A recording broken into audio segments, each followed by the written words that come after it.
Hello students, welcome to your third lecture of building materials. तो building material के last lecture में यानी कि प्रीवियस सेशन में we have studied about physical properties of building materials, जिसके अंदर हमने देखा था density, specific gravity, bulk density, porosity, water absorption, permeability, hygroscopicity, fire resistance. Thermal properties के अंदर की हमने 3 प्रॉपर्टीज़ देखी हुई थी, specific heat, thermal conductivity and thermal resistivity. उसके बाद फ्रॉस्ट रेजिस्टेंस जो था वो हमने देखा था। उसके बाद ड्यूरेबिलिटी, उसके बाद साउंडनेस एंड एकॉस्टिक प्रॉपर्टी, जो कि हमने फिजिकल प्रॉपर्टीज़ में देखी थी। फिर chemical properties of building materials भी हमने प्रीवियस सेशन में देखी थी कि केमिकल प्रॉपर्टीज़ में उसके कंपोजिशन, उसके स्टेटस यानी कि सॉलिड, लिक्विड, गैस में से ट्रांसफ़र होता है। फिर कलर और प्रॉपर्टीज़ भी देखी थी कि कलर और यानी कि कंपोजिशन, स्टेटस, कलर और प्रॉपर्टीज़, उसमें अगर चेंज आए रिएक्शंस की वजह से मटेरियल की, तो उसे हम chemical properties of building material बोलते थे। ओके, तो अब हम यहाँ से आगे जाएंगे मैकेनिकल प्रॉपर्टीज़ की ओर। तो आपको जो जीटीयू में क्वेश्चन पूछा जाता है वो कुछ इस तरह से होता है, right the mechanical properties of building materials, यानी कि आपको बिल्डिंग मटेरियल की मैकेनिकल प्रॉपर्टीज़ लिखनी होती है। अगर ये मैक्सिमम 3 मार्क का क्वेश्चन रहा आपका जीटीयू में, तो आपको 6 प्रॉपर्टी मिनिमम लिखनी है, और उससे ज़्यादा आपको अगर आती है तो आप लिख सकते हैं। लेकिन अगर 3 मार्क का क्वेश्चन है तो उससे डबल यानी कि 6 क्वांटिटी आपको मस्ट लिखनी है। ओके, तो उसमें सबसे पहले है मैकेनिकल प्रॉपर्टीज़ में इलास्टिसिटी। तो इलास्टिसिटी क्या है? When the material is loaded with in its limit, यानी कि इलास्टिक लिमिट तक हमें उसके ऊपर लोड डाले, यानी कि उसके ऊपर कुछ दबाव डाले, then it gets deform, but after removal of the load it regains its original shape and size. This property of material is called property elasticity. यानी कि कोई भी मटेरियल हो, अगर हम उसके ऊपर इलास्टिक लोड की लिमिट तक लोड डालते हैं तो वो डिफॉर्मेशन होता है, उसके अंदर डिफॉर्मेशन आता है। But after removal of that load, यानी कि वो लोड को रिमूव करने के बाद अगर वो अपनी ओरिजिनल शेप और साइज़ में फिर से वापस आ जाता है, तो वो प्रॉपर्टी को हम मटेरियल की इलास्टिसिटी बोलते हैं। जैसे कि कोई रबर हो या रबर बैंड हो, उसे हम खींचते हैं तो उसमें डिफॉर्मेशन आता है, यानी कि उसका शेप बड़ा होता है। लेकिन जैसे ही हम उसका लोड रिमूवल कर देते हैं, यानी कि हम उसको खींचना बंद कर देते हैं, तो वो अपने ओरिजिनल शेप और साइज़ में वापस आ जाता है। तो मटेरियल की जो ऐसी प्रॉपर्टी होती है उसे हम इलास्टिसिटी बोलते हैं, और लोड देने की जो लिमिट होती है उसे हम इलास्टिक लिमिट बोलते हैं, कि वहाँ तक हम लोड दें तो कोई प्रॉब्लम नहीं आता उसके साइज़ और शेप में, और अगर उससे ज़्यादा लोड देते हैं तो प्रॉब्लम आता है, यानी कि वो अपने ओरिजिनल शेप और साइज़ में फिर से वापस नहीं आ सकता। ओके, उसके बाद दूसरी प्रॉपर्टी है मैकेनिकल इम्पोर्टेंट, वो है plasticity. When the material does not gate it's original shape and size and shape after removal of the load applied, it is plastic material and this property of material is called plasticity. यानी कि कोई material जो हो उसके ऊपर हम load दें और फिर लोड का रिमूवल कर दें, यानी कि लोड वापस ले ले, तो वो अपनी ओरिजिनल साइज़ और शेप में वापस न आ सके, तो वो मटेरियल को हम प्लास्टिक मटेरियल बोलते हैं, और ऐसे मटेरियल की ये प्रॉपर्टी को हम प्लास्टिसिटी बोलते हैं। ओके, आगे हमने इलास्टिसिटी में देखा कि कोई भी मटेरियल हो वो उसकी ओरिजिनल शेप और साइज़ में आफ्टर रिमूवल ऑफ लोड वापस आ जाता है, और प्लास्टिसिटी में आफ्टर रिमूवल ऑफ लोड वो मटेरियल अपने ओरिजिनल साइज़ और शेप में वापस नहीं आता है। ओके, तो प्लास्टिसिटी और इलास्टिसिटी में बहुत ही बेसिक डिफरेंस है। एक में इलास्टिसिटी में मटेरियल जो है वो अपना ओरिजिनल शेप और साइज़ जो है वो रिगेन करता है, और प्लास्टिसिटी के अंदर ओरिजिनल शेप एंड साइज़ जो है वो मटेरियल रिगेन करता नहीं है। Okay, then after one more important property is brittleness. अब ब्रिटलनेस क्या है? तो it is the tendency of material to fail suddenly under loaded state without appreciable deformation. देखो, ये मटेरियल की ऐसी प्रॉपर्टी है कि जिसमें मटेरियल अचानक से टूट जाता है उसके ऊपर लोड आते वक्त, यानी कि उसके ऊपर जैसे ही लोड आए वो फेल हो जाता है, यानी वो कोई भी एप्रिशिएबल डिफॉर्मेशन, यानी कि हमको कोई भी टाइप की वार्निंग साइन नहीं देता है और ब्रेक हो जाता है। तो ऐसे मटेरियल की प्रॉपर्टी को हम ब्रिटलनेस बोलते हैं। अब देखो ब्रिटल मटेरियल का मैं आपको एक एग्जांपल देना चाहूँगा। जो ग्लास होता है हमारा, यानी कि जो कांच होता है, ग्लास होता है, मिरर होता है, वो क्या होता है कि उसके ऊपर हम लोड दें तो वो डिफॉर्मेशन कुछ बताता नहीं है जब तक हम उस कैपेसिटी के अनुसार लोड उसके ऊपर ट्रांसफ़र करते हैं, कंप्रेशन या टेंशन, तो पहले तो वो उसमें कोई रिएक्शन नहीं देता है, यानी कि उसका कोई डिफॉर्मेशन ही नहीं होता है। लेकिन आफ्टर दैट, यानी कि सम मोमेंट के बाद अगर उसका लोड बढ़ गया कैपेसिटी से, तो वो अचानक टूट जाता है। यानी वो पहले बैंड नहीं होता, वो पहले डिफॉर्म नहीं होता, डायरेक्ट टूट जाता है। तो ऐसे मटेरियल को हम ब्रिटल मटेरियल बोलेंगे और उसकी जो प्रॉपर्टी है उसे हम ब्रिटलनेस बोलेंगे। ओके स्टूडेंट्स, उसके बाद जो इम्पोर्टेंट प्रॉपर्टी है वो डक्टिलिटी। तो डक्टिलिटी क्या है?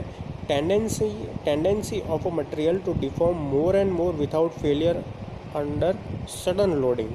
This property makes material malleable. Okay, यानी डक्टिलिटी यानी मटेरियल की ऐसी प्रॉपर्टी कि जिसके अंदर हम मटेरियल का लोड अगर बढ़ाते जाए तो वो फेल हुए बगैर डिफॉर्म होता रहेगा। यानी उसका शेप जो है वो लगातार दूसरे शेप में चलता जाएगा, लेकिन वो फेलियर नहीं होगा, बराबर, सडन लोडिंग के कंडीशन में। तो उसे हम डक्टिलिटी बोलते हैं। और जो मटेरियल की मैलेबल प्रॉपर्टी होती है, मैलेबल यानी कि वो एक चीज़ से दूसरे चीज़ में ट्रांसफ़र हो सके, तो वो डक्टिलिटी के अनुसार होती है, यानी कि डक्टिलिटी को वो प्रॉपर्टी आभारी है। यानी मैलेबल जो मटेरियल होता है वो डक्टाइल होता है। तो डक्टिलिटी जो है वो हमने देखा कि कोई भी मटेरियल के अंदर हम लोड प्रोड्यूस करें तो वो मोर एंड मोर डिफॉर्म होता रहेगा विदाउट फेलियर। उस प्रॉपर्टी को हम डक्टिलिटी प्रॉपर्टी बोलते हैं। उसके बाद है हार्डनेस। तो it is the ability of material to resist abrasion, wear and scratching etcetera. कोई भी मटेरियल है, अगर वो एब्रेशन यानी कि जो सडन लोडिंग आता है वो वेयर एंड स्क्रैचिंग को रेजिस्ट करता हो, तो मटेरियल की उस प्रॉपर्टी को हम उसकी हार्डनेस कहेंगे। ओके, एब्रेशन जो है वो अब देखो हमने यहाँ एब्रेशन वर्ड पढ़ा, लेकिन एब्रेशन है क्या वो देखते हैं। It is the property of material by which the material resist wearing due to contact with another surface moving with respect to it. यानी देखो कोई भी एक मटेरियल है, जैसे कि ब्रिक है, उसके ऊपर मैं दूसरा कोई स्टोन बोन रखूँ और उसमें फ्रिक्शन प्रोड्यूस करूँ या उसके मूवमेंट प्रोड्यूस करूँ दोनों सरफेसेस के एक दूसरे के ऊपर लाके, तो जो मटेरियल टिक सकेगा ये टेस्ट में, उसे हम उसकी एब्रेशन कैपेसिटी बोलेंगे। यानी कि ईंट और स्टोन को मैं एक दूसरे के सरफेस के सामने रखूँ और दोनों सरफेस को एक दूसरे के सामने में टू एंड फ्रो मोशन कराऊँ, तो जो मटेरियल जो है वो फेल हो जाएगा, उसे मैं एब्रेशन में कच्चा मानूंगा, यानी कि उसका एब्रेशन पॉइंट जो है वो कम है। और जो मटेरियल विथस्टैंड करेगा, यानी उसके मटेरियल का डिफॉर्मेशन नहीं होगा या कुछ उसमें से कुछ अलग नहीं हो जाएगा मटेरियल में से, तो उसे मैं एब्रेशन के हिसाब से ज़्यादा अच्छा मानूंगा। ओके, तो एब्रेशन उसे बोलते हैं। उसके बाद जो इम्पोर्टेंट प्रॉपर्टी है वो है आपकी क्रीप। तो some materials continuous slow deformation which time under constant load के विच टाइम अगर जो आपको कांस्टेंट लोड आ रहा हो आपके मटेरियल के ऊपर, तो वो मटेरियल जो है वो स्लो डिफॉर्मेशन दिखाएगा। This property is called creep. यानी कि जो कांस्टेंट लोडिंग के किस्से में अगर कोई मटेरियल स्लो डिफॉर्मेशन दिखाता है टाइम के साथ, तो उसे हम वो मटेरियल की क्रीप बोलेंगे। ओके, उसके बाद है फटीग लोड, यानी कि फटीग प्रॉपर्टी। तो when a material is subjected to repetitive or to reversal stresses, it fails at a stress which is much lower than the failure stress of the material under steady load.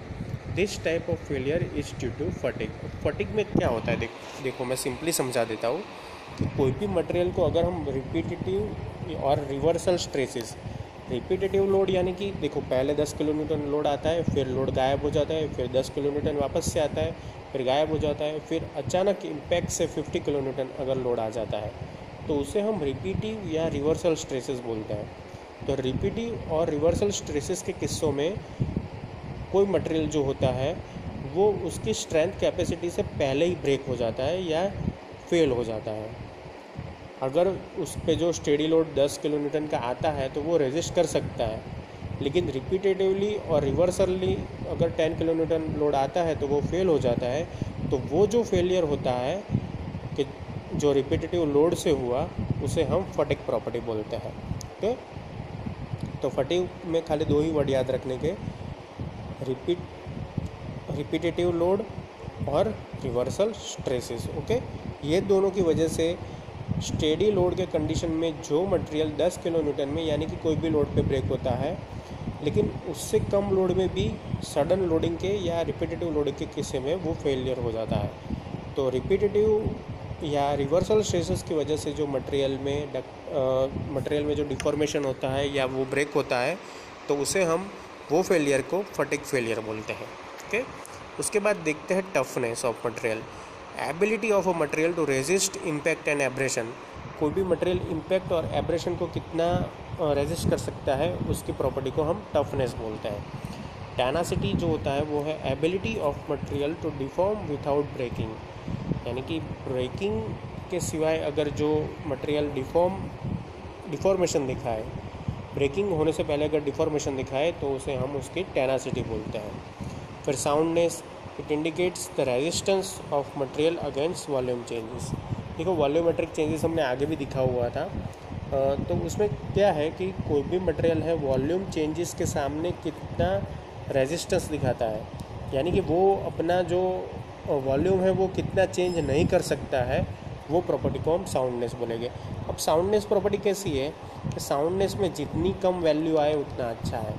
देखिए, जैसे आप अगर cement concrete जब मेरे साथ पढ़ोगे आगे के लेक्चर में, तब आप देखोगे कि जो सीमेंट में कम वॉल्यूमेट्रिक चेंजेस होते हैं उसे हम बेटर मानते हैं, यानी जो साउंडनेस की प्रॉपर्टी हो वो कम होनी चाहिए कोई भी मटेरियल में अच्छे होने के लिए, यानी कोई भी मटेरियल डिफॉर्म उतना नहीं होना चाहिए कि उसके वॉल्यूमेट्रिक में ज़्यादा चेंजेस आए। ओके, तो ये सब थी आपकी मैकेनिकल प्रॉपर्टीज़। 1 बाय 1 देख लेते हैं एक बार कि कौन कौन सी प्रॉपर्टी हमने पढ़ी। एक आपने पढ़ी इलास्टिसिटी, दूसरे नंबर पे प्लास्टिसिटी, फिर brittleness, ductility, hardness, abrasion, creep, fatigue, toughness, tenacity and soundness. So these all are important mechanical properties.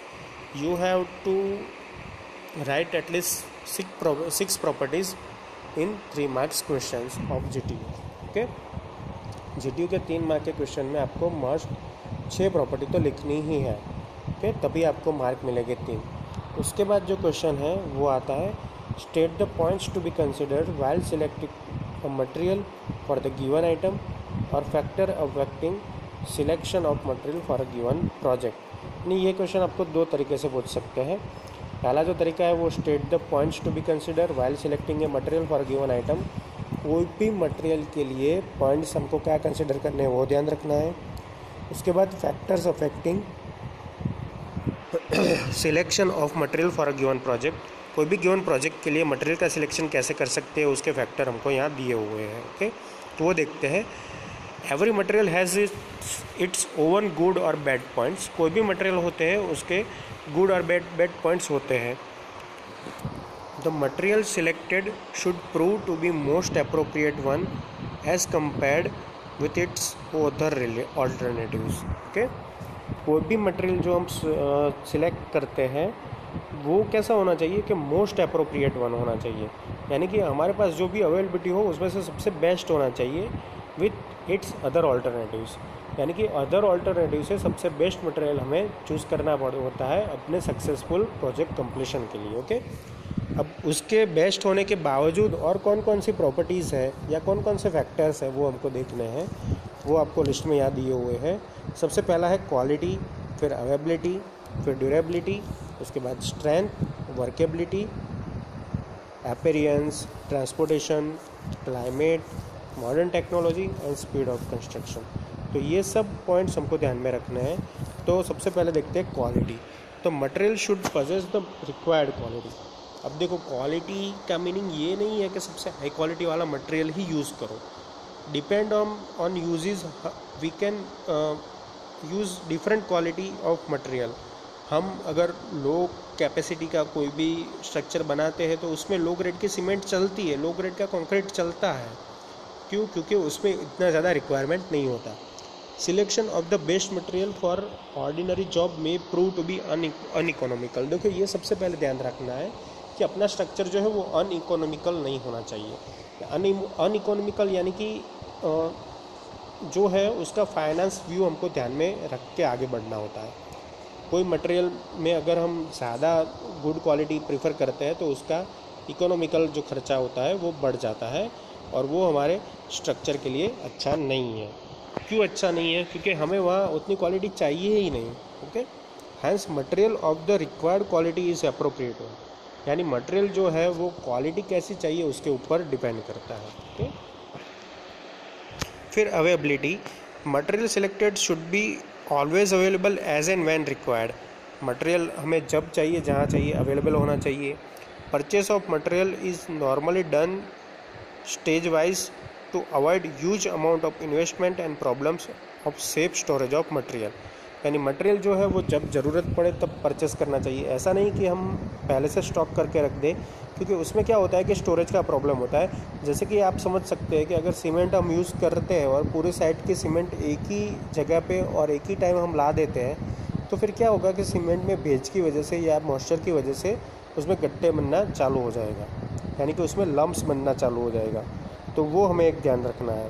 फिर है durability, the life of the material selected should never be less than the life of the component of the structures. Material should be sufficiently strong to resist forces expected. यानी कोई भी material होता है उसकी जो life होती है वो स्ट्रक्चर से कम होनी नहीं चाहिए। अब देखो स्ट्रक्चर की हमारी लाइफ होती है 30 ईयर या 25 ईयर्स विथआउट मेंटेनेंस, और उसके बाद हम चला सकते हैं 20 साल के बाद मेंटेनेंस के साथ। तो उससे पहले हमारा मटेरियल जो है वो ख़राब हो जाना नहीं चाहिए। ओके, ऐसी उसकी ड्यूरेबिलिटी होनी चाहिए या उसकी लाइफ इतनी होनी चाहिए। Material should be sufficiently strong to resist the forces expected, यानी जो भी फोर्सेस जो हम उस पर लगाते हैं वो उसे ईज़िली बेयर करना आना चाहिए। फिर उसके बाद जो प्रॉपर्टी है वो है strength. The material need not to be strongest one but of course it should be resistive to safely perform its function। यानी देखो मैंने आगे बताया ऐसा कि स्ट्रेंथ भी उतना नहीं है कि सबसे स्ट्रॉन्ग वन आपको मटेरियल लाना है, आपको अपनी ज़रूरत के हिसाब से स्ट्रॉन्ग मटेरियल लाना है। बस खाली वो अपना पोर्शन जो है वर्क का वो खाली कंप्लीट कर सके उतना स्ट्रॉन्ग होना चाहिए। Okay, workability, material should be such that it can be brought to the required shape and size with minimum efforts and less skill.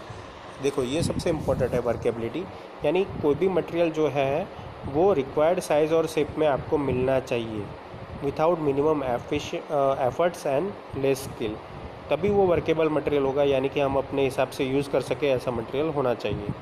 फिर है appearance, material expose to the vision should have good appearance and proper colour. जो material बाहर की side show होने वाला हो, यानी कि जो दिखने वाला हो मार्केट में, उसका अपीयरेंस अच्छा होना चाहिए और प्रॉपर कलर का होना चाहिए।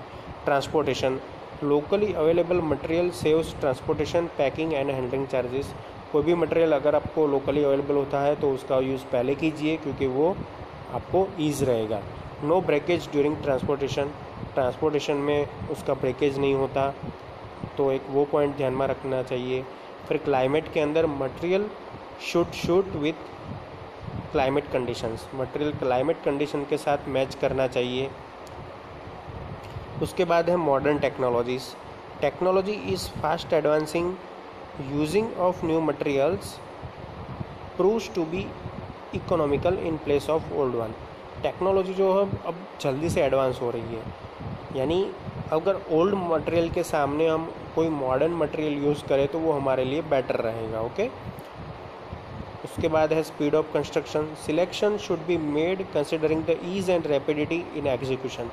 कोई भी मटेरियल का जो सिलेक्शन है वो हमें ऐसा करना चाहिए कि आपका जो कंस्ट्रक्शन प्रोसेस की जो स्पीड है वो बढ़ती जाए, यानी कि ईज़ हो जाए और रैपिडली हम वो काम कर सकें। ओके, एग्जाम्पल उसमें दिया है artificial wood, minimum cutting, no jack planning. देखो जैसे कि आर्टिफिशियल वुड जो अभी अवेलेबल होता है वो हम ज़्यादातर बिल्डिंग में यूज़ करते हैं। क्यों यूज़ करते हैं? क्योंकि आर्टिफिशियल वुड जो टिम्बर आता है वो परफेक्ट साइज़ एंड शेप में आता है, इसलिए हम उसको अलग अलग फॉर्म्स में तब्दील कर सकते हैं। ओके, तो ऐसे करके हम पूरा जो स्पीड ऑफ कंस्ट्रक्शन है वो कर सकते हैं। तो ये सब जो क्वांटिटीज़ है या क्वालिटीज़ है वो हमको ध्यान में रखनी चाहिए कोई भी मटेरियल का सिलेक्शन करते टाइम। एक तो है उसकी quality, availability, durability, strength, workability, appearance, transportation, climate, modern technology and speed of construction. ये सब फैक्टर्स हमको ध्यान में रखने हैं before choosing the material. Okay, उसके बाद आगे के जो 2 क्वेश्चन है वो हम देख ही लेंगे यहाँ पे, तो आपको ये चैप्टर पूरा क्लियर हो जाए। तो explain the importance of testing of construction material और list out the test carried out for different material use in construction. Okay, यानी टेस्ट कौन कौन से मटेरियल पे होते हैं वो उसमें लिस्ट दिया हुआ है।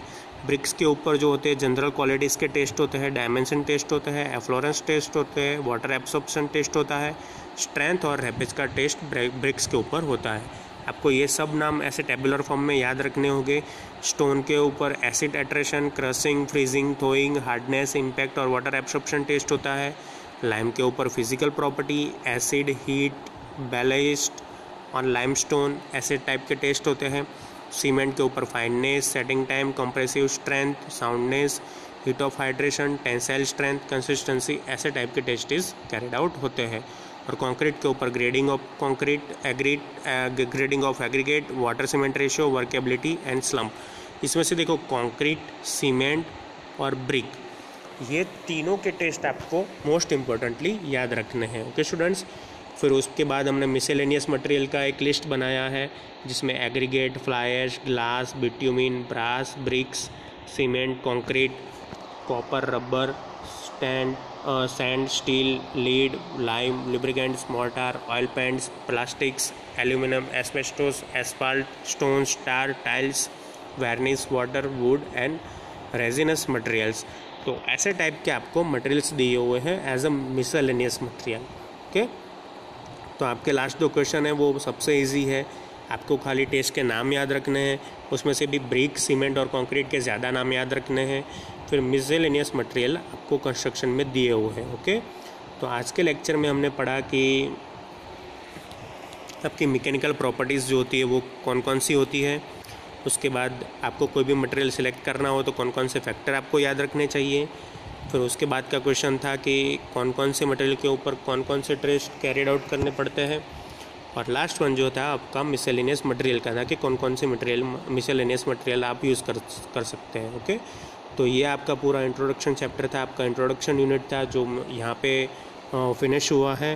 ओके स्टूडेंट्स, और आगे के वीडियो भी देखते रहिए इसी चैनल पे। Okay students, thank you for watching and keep watching for updating videos of building materials. Thank you students.